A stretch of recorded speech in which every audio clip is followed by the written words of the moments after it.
Porn और erotica में बहुत फ़र्क है।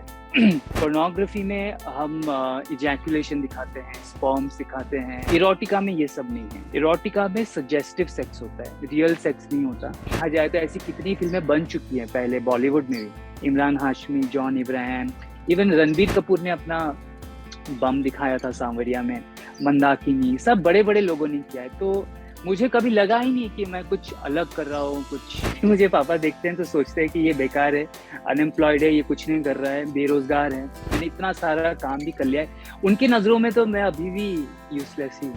किसी बड़े कास्टिंग एजेंट या डायरेक्टर या प्रोड्यूसर का 5 मिनट पाना बहुत मुश्किल है। आपको वैसे कुत्ते बिल्ली की तरह शू करेंगे, अरे आप फ़ोटोज़ यहाँ भेज दो, आप फ़ोटोज़ मेल करते रहोगे। तो मुझे कोशिश नहीं करना पड़ता है कुछ पटाने के लिए, कुछ ऐसे पिकअप लाइन्स बोलने के लिए। मुझे लगता है मेरा नाम ही काफ़ी है। महान साहित्यकार विलियम शेक्सपियर ने कहा था कि नाम में क्या रखा है, और अभी आप जिनको अपने नाम की अहमियत बताते हुए सुन रहे थे, उनका नाम शेक्सपियर त्रिपाठी है। ये एरोटिक फिल्मों के नामी एक्टर हैं। हेलो नमस्ते, मैं हूं नीरज और आप देख रहे हैं ऑर्डिनरी की स्पेशल सीरीज कैमसूत्र।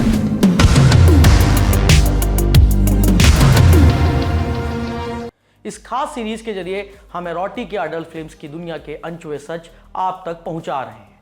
पिछले एपिसोड में हमने फिल्म डायरेक्टर अजीत भारती से अडल्ट फिल्मों के डायरेक्शन की बारीक जानकारियां समझी थी। इस एपिसोड में हम बात करेंगे शेक्सपियर त्रिपाठी से, जो 70 से ज़्यादा अडल्ट वेब सीरीज में काम कर चुके हैं। इंग्लिश सब्जेक्ट पढ़ाने वाले एक प्रोफेसर पिता और इंग्लिश की ही टीचर माँ का बेटा अडल्ट फिल्म्स की दुनिया में कैसे छा गया? इसका जवाब सवाल की तरह ही बड़ा है। ओडिशा के भुवनेश्वर के रहने वाले शेक्सपियर त्रिपाठी के मुताबिक वो बचपन से ही एक्टर बनने का सपना देखते थे, लेकिन घर का माहौल एकेडमिक था। इस वजह से उनको अपनी एक्टिंग करने की इच्छा जाहिर करने में ही कई सारी कठिनाइयां हुई। इंग्लिश सब्जेक्ट पढ़ाने वाले एक प्रोफेसर पिता और इंग्लिश की ही टीचर माँ का बेटा अडल्ट फिल्म्स की दुनिया में कैसे छा गया? इसका जवाब सवाल की तरह ही बड़ा है। ओडिशा के भुवनेश्वर के रहने वाले शेक्सपियर त्रिपाठी के मुताबिक वो बचपन से ही एक्टर बनने का सपना देखते थे, लेकिन घर का माहौल एकेडमिक था। इस वजह से उनको अपनी एक्टिंग करने की इच्छा जाहिर करने में ही कई कठिनाइयों का सामना करना पड़ा। खैर, मुंबई में कुछ वक्त चप्पलें घिसने के बाद शेक्सपियर को पहला मौका एक बड़े ब्रांड के ऐड के तौर पर मिला, वो भी महेंद्र सिंह धोनी के साथ। उसके बाद शेक्सपियर ने कई छोटे बड़े टीवी शोज और रियलिटी शोज में काम किया और लगातार विज्ञापनों में भी नजर आते रहे। टीवी और रियलिटी शो में काम करते करते शेक्सपियर ने अडल्ट सिनेमा का रुख क्यों किया, इस बात के जवाब वो खुद देंगे। साथ ही ये भी बताएंगे कि अडल्ट फिल्मों में काम करने वाली एक्ट्रेसेस को एक्टर से ज़्यादा पैसा क्यों मिलता है, पॉर्न और एरोटिक फिल्म में क्या डिफरेंस होता है। इस तरह के कई सवालों के जवाब शेक्सपियर ने दिए हैं, सुनिए।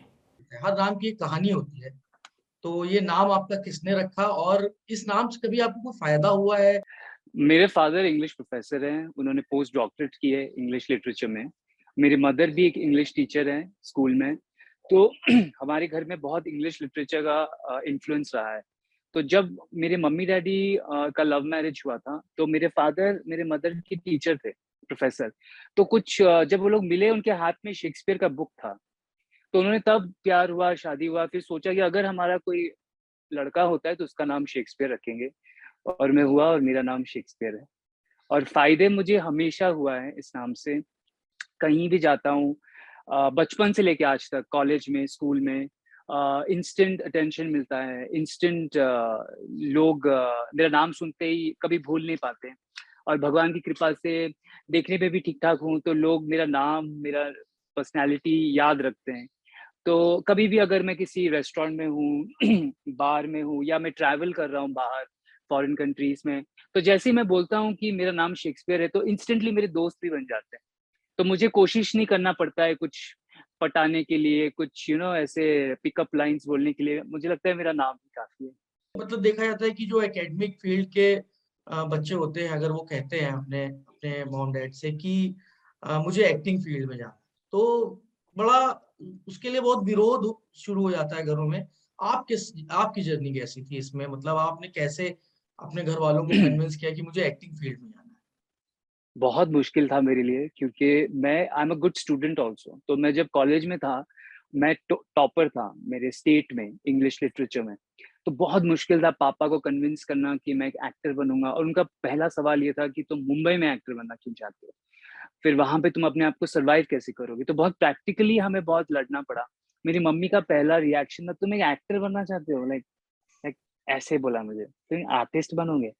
तुमको और कुछ काम नहीं आता? तुम इतने पढ़े लिखे हो, इतना तुम अच्छा कर रहे हो कॉलेज में, तुमको कोई भी नौकरी नहीं, तुम एक एक्टर बनोगे? तो वो साबित करना उनको कि मेरे में टैलेंट है कि मैं कुछ कर सकता हूँ, मुझे मौका दो, वो बहुत मुश्किल था। और वो ग्रेजुअल जर्नी है, वो इंस्टेंट मुझे उनका ना या हाँ नहीं मिला। ना ही मिला इनिशियली, मैं ज़बरदस्ती घुस रहा था, फिर जैसे ही मुझे धीरे-धीरे काम मिलने लगा स्टार्टिंग में, तब वो थोड़ा-सा कन्विंस हुए। अभी भी उनको लगता है कि मैं एक बेकार आदमी हूँ। अभी मुझे पापा देखते हैं तो सोचते हैं कि ये बेकार है, अनएम्प्लॉयड है, ये कुछ नहीं कर रहा है, बेरोज़गार है।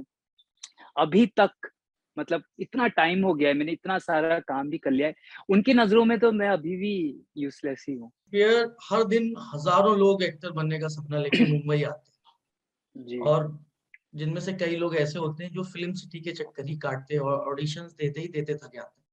उनकी हिम्मत टूट जाती है। तो क्या आपको भी इस तरह के हालातों का सामना करना पड़ा है? क्योंकि फ़िल्म कहते हैं कि फ़िल्म इंडस्ट्री में एक छोटा-सा मौका पाने के लिए बहुत दिक्कत है कि एक एक छोटा-सा ब्रेक पाने के लिए लोगों को सालों लग जाते हैं। क्या आपके साथ ऐसा हुआ? बिल्कुल, मुझे बहुत इमोशनली वो होता था हैरेसमेंट। मतलब आपको काम सोचिए, आप जाते हैं ऑडिशन के लिए, आप पहले वहाँ पे 100-200 लड़के, लड़कियाँ खड़े हैं, आप वहाँ घुस के पहले उनको पूछते हैं कि क्या मैं इस रोल के लिए फिट हूँ? वो आपको हाँ बोलते हैं, ना बोलते हैं। वो ना बोलते हैं सबके सामने, वो इतना आपकी बेइज़्ज़ती होती है, आप mentally as a human being, actor तो बाद की बात है, आप एक ह्यूमन बीइंग, आपका मनोबल टूट जाता है, आपका जो कॉन्फिडेंस, आपका एटीट्यूड टूट जाता है। फिर अगर आपको मिल गया, आपको घंटों बिठाते हैं, फिर एक शॉर्टलिस्टिंग होता है, शॉर्टलिस्ट के बाद फिर दौड़ाते हैं आपको, फिर जाके बोलते हैं नहीं आपका नहीं हुआ।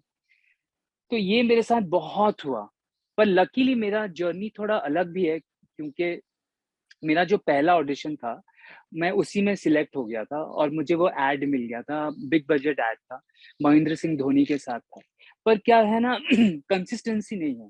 एक एड आपको मिल जाता है, फिर एक बड़ा लंबा गैप हो जाता है। आप फिर काम की तलाश में हो, क्योंकि आपको रेंट देना है, आपको अपना खाना देखना है, कपड़े खरीदने होते हैं, ट्रैवल होता है एक स्टूडियो से दूसरे स्टूडियो में। तो वो फ़िल्म इंडस्ट्री में सर्वाइवल और मुंबई सिटी में सर्वाइवल का जो स्ट्रेस, प्रेशर रहता है, ऊपर से आपको रिजेक्शंस मिल रहा है, कहीं सक्सेस नहीं है। घर वाले और रिश्तेदार, कज़िन्स, आपके जो क्लासमेट सब सोच रहे हैं शेक्सपियर बॉम्बे गया है, क्या कर रहा है? इतना प्रेशर आ जाता है ना एक्टर्स पे, इट्स मतलब मुझे लगता है सबसे मतलब it's like some kind of punishment. जैसे आप इस फील्ड में आना चाहते हो, आप अपनी मर्ज़ी से आते हो, कोई आपको फ़ोर्स नहीं करता, बट पनिशमेंट जैसा हो जाता है, सर्वाइव करना, काम पाना, बहुत डिप्रेसिंग होता है। तो इस डिप्रेशन से लड़ने के लिए क्या करते हैं आप? जो स्ट्रगलर जाते हैं, जो स्ट्रगल कर रहे होते हैं, वो क्या करते हैं? मेरा बस फ़ोकस एक चीज़ है कि मैं बहुत पॉज़िटिव इंसान हूँ by nature. I am a very optimistic guy. तो कुछ भी हो जाए, मेरा फ़ोकस कभी वो नहीं हुआ। भले ही मैं जाता था, निराश होके घर आता था, फिर दूसरे दिन बैग लेके सुबह 8 बजे उठ के नहा के, फ्रेश होके, शेविंग-वेविंग करके मैं पहुँच जाता था टाइम पे। फिर इक्का कुछ लग गया, चलो कुछ एड मिल गया, कुछ एक सीरियल मिल गया। पर फिर back to same audition, same waiting, same.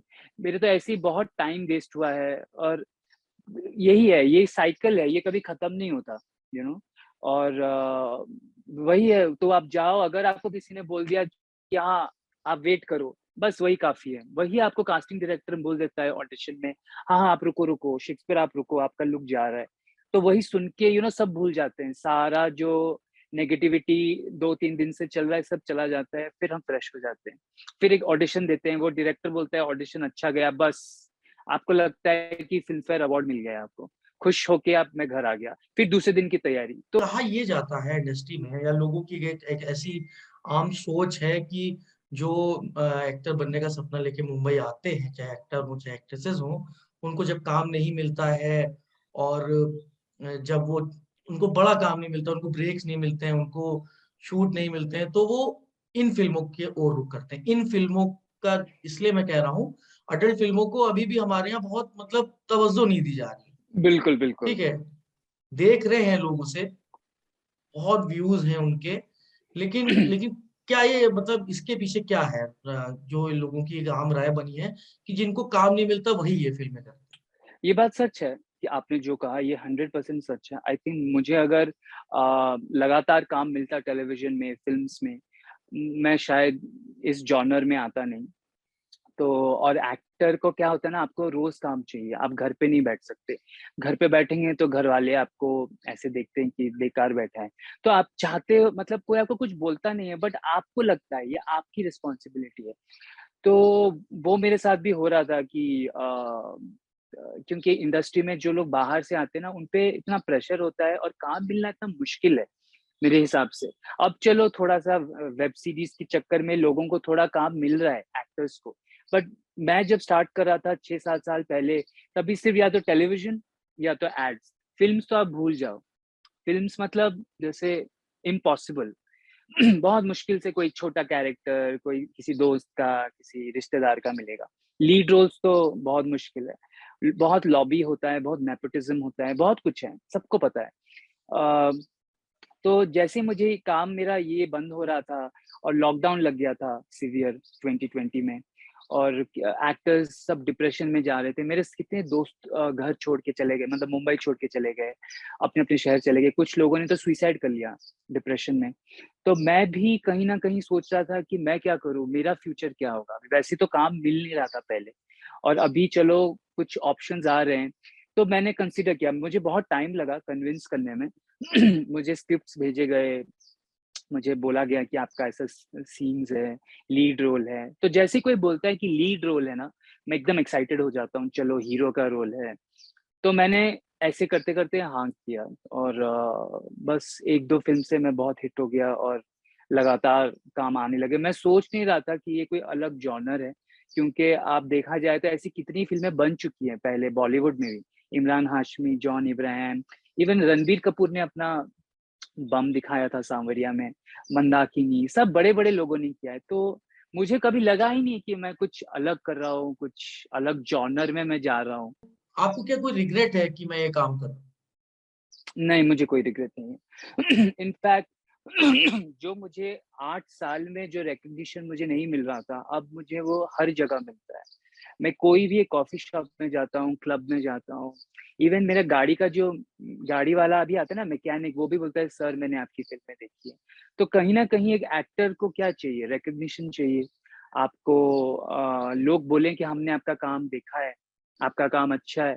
तो अब तो मुझे आदत हो गई है, और मुझे इन अ वे, मैं नहीं बोलूँगा मुझे गर्व है, पर मुझे लगता है कि चलो मैंने कुछ किया लाइफ़। आउटसाइडर्स को काम मिलना कितना टफ है? नेपोटिज़्म क्या वाक़ई एग्ज़िस्ट करता है बॉलीवुड में? ऑफ़ कोर्स नेपोटिज़्म तो है ही, बट मैं बोलूँगा कि नेपोटिज़्म तो है, आउटसाइडर्स को भी काम मिलता है, ऐसा नहीं कि उनको बिल्कुल नहीं मिलता है, बट मुश्किल है बाहर से आए हुए लोगों को, क्योंकि एक तो वो मुंबई में सर्वाइवल के चक्कर में रहते हैं कि बॉम्बे में कैसे सर्वाइव करना है, क्या करना है। तो वो बहुत डिफ़िकल्ट होता है, और लीड रोल, आपको एक लीड रोल मिलना, एक अच्छा स्क्रिप्ट, अच्छा बैनर, अच्छा प्रोडक्शन हाउस, अच्छा पेमेंट, वो बहुत मुश्किल है। आपको साइड रोल्स मिल सकते हैं, छोटे-छोटे, वो भी आपको 1000 ऑडिशंस देने के बाद। और पर एक जैसा एक ड्रीम लॉन्च होता है, जैसे आप कभी देखते हो, कितने, आप बताइए, आउटसाइडर्स के कितने बड़े-बड़े लॉन्चेस हुए हैं? बहुत कम। आप ऋतिक हुँ, रोशन को देख लो, रणबीर कपूर, वरुण धवन, इनका लॉन्च, टाइगर श्रॉफ, इनका बहुत हाइप होता है, मीडिया में आता है, हर जगह वो लोग पहले से ही सेलिब्रिटी बन जाते हैं। तो वो उनकी किस्मत है ऑब्वियसली। मैं नेपोटिज़्म को ब्लेम भी नहीं करता, ये है तो है, और सब लोग आते हैं, ये जानबूझ के ही आते हैं। मैं भी जब आया था मुझे पता था यही होगा, बट ये यही है, मुश्किल है। और जो मेन चीज़ मैंने देखा है एज़ एन एक्टर, आप उन बड़े लोगों तक पहुँचना बहुत मुश्किल है। जैसे भले ही आपको पता है कि ये करण जौहर का ऑफ़िस है, आप यहीं उनका खार में है, या तो ये एक संजय लीला भंसाली का ऑफ़िस है, पर वहाँ तक पहुँचना, उनसे एक मीटिंग कर पाना, उनको अपना पिक्चर्स दिखाना, उनसे एक ऑडिशन ले पाना कि सर, वो बहुत मुश्किल है। वो नॉर्मल एक्टर्स को मिलता नहीं। मे बी करण जौहर और संजय लीला भंसाली हमारे साथ काम करना चाहते हैं, बट वो हमारे तक पहुँच नहीं पाते। तो वो एक बड़ा-सा दीवार है, जो मुझे लग नहीं रहा है कि वो कैसे हटेगा। कि हम कॉमन जो आउटसाइडर्स जो भी आप बोल सकते हैं, स्ट्रगलर्स व्हाटएवर, हम बड़े-बड़े प्रोड्यूसर्स, डायरेक्टर्स तक डायरेक्टली पहुँच चुके हैं, वो नहीं मिलता।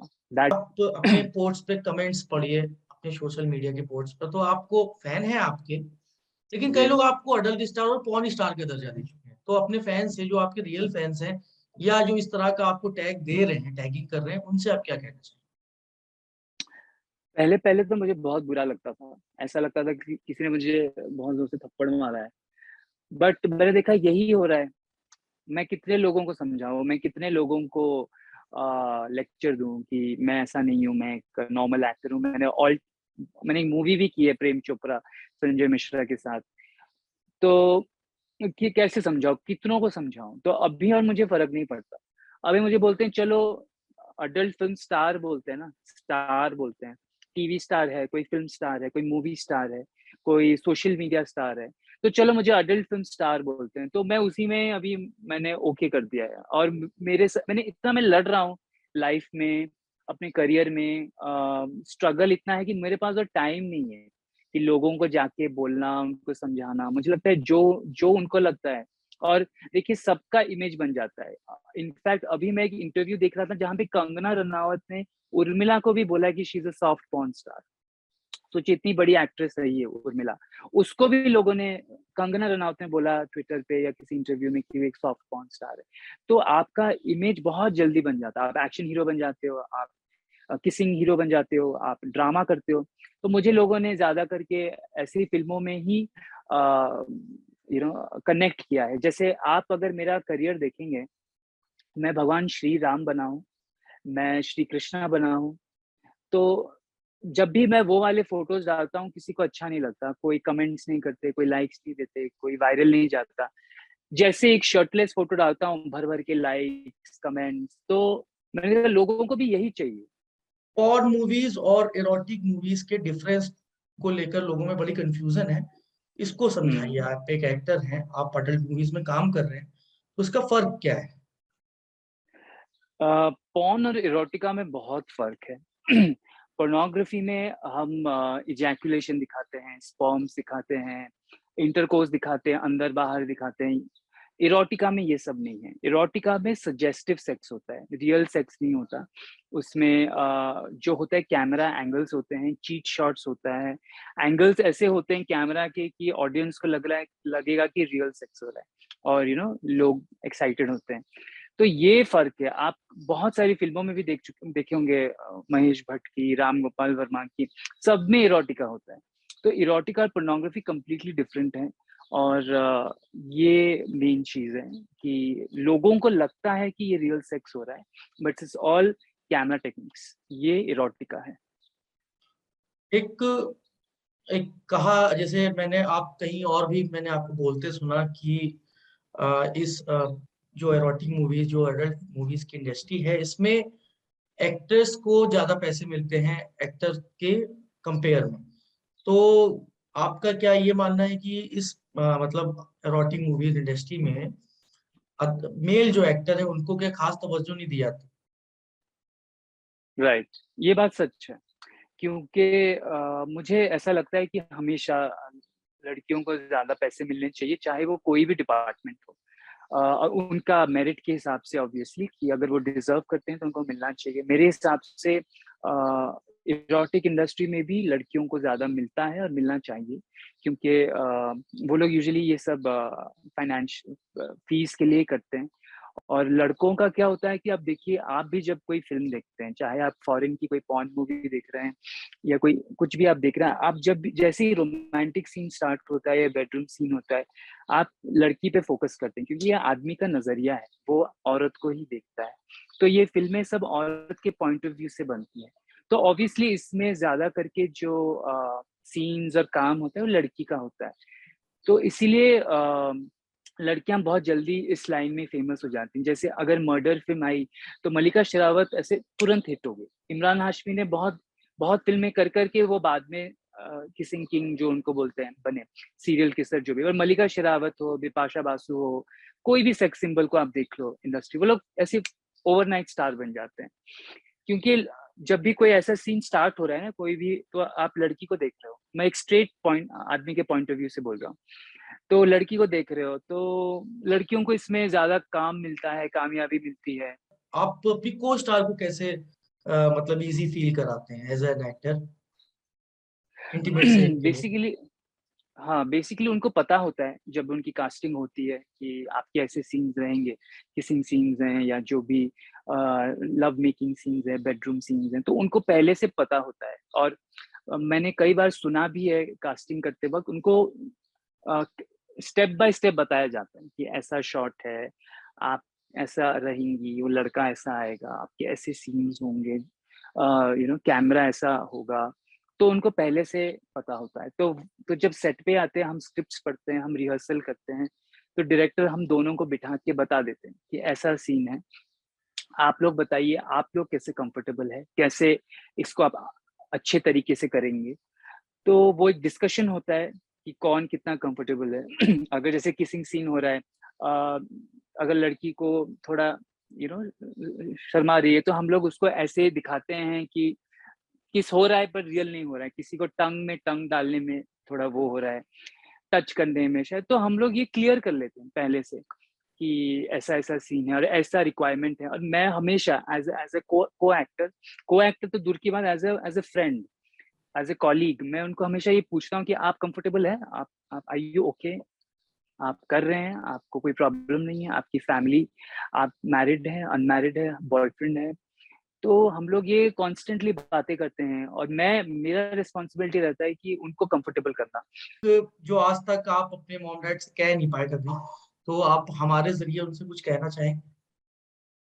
कोई मैं मैसेज? यही कहना चाहूँगा कि लकी कि आप लोगों ने मुझे इतना सपोर्ट किया, सब जानने के बाद भी। आई am very grateful, thank you. और आई एम श्योर पापा इज़ अ गवर्नमेंट प्रोफेसर, तो उनकी लाइफ, मेरी लाइफ बहुत अलग है। उन्होंने मेरा जर्नी देखा है, मेरा स्ट्रगल देखा है, मेरा सैडनेस देखा है, तो आई am sure they will understand कि ये कुछ करना चाहता था एक्टिंग, और चलते-चलते ऐसा हो गया। But I am sure and I am very grateful to be your son, यही कहना चाहूँगा। थैंक शेक्सपियर त्रिपाठी का मानना है कि टीवी, एड और शोज में काम करते करते उन्हें पहचान तो बहुत मिली, लेकिन प्यार और फेम उन्हें अडल्ट फिल्मों में काम करने से ही मिल रहा है।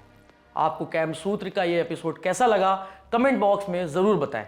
अगले एपिसोड में हम एरोटिक फिल्मों के कई और फैक्ट्स के साथ आपसे मिलेंगे। शुक्रिया।